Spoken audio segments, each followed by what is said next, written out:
যে মাছের তেলটা তো রান্না করব, ওই তেলটা ভালো করে ধুয়ে আমি পরিষ্কার করে নিয়েছি। তার মধ্যে যে আলু আর হলো পেঁয়াজ আর একটু বেগুনটা আমি বসিয়ে দিয়েছি।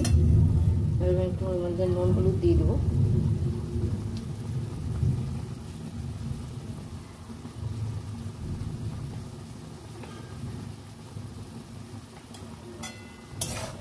এটা একটু মজে গেলে, একটু সেদ্ধ সেদ্ধ হয়ে গেলে আমি মাছের তেলটার মধ্যে দিয়ে দেবো।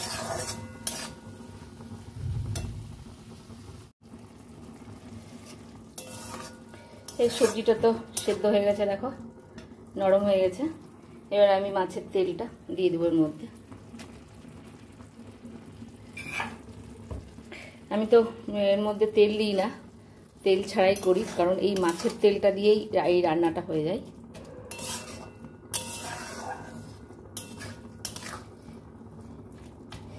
তোমাদের কার কার তেলের এরকম করে ঘন্ট খেতে ভালো লাগে? আমার তো খুব ভালো লাগে। বড় মাছের তেল আসলেই বাড়িতে আমি এইভাবেই রান্না করি।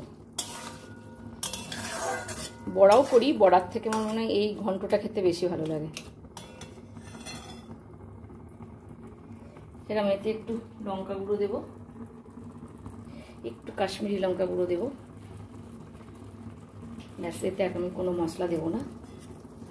কাঁচা লঙ্কা কেটে দিয়ে দিয়েছি, কাঁচা লঙ্কা আর পেঁয়াজ।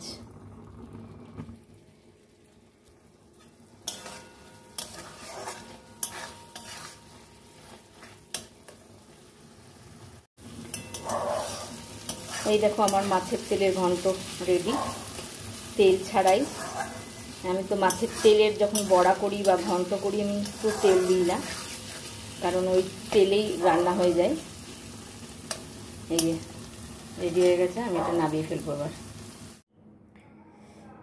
এই যে আমার মাছের তেলের বেগুন পেঁয়াজ দিয়ে আলু দিয়ে বানিয়েছি মাছের তেল।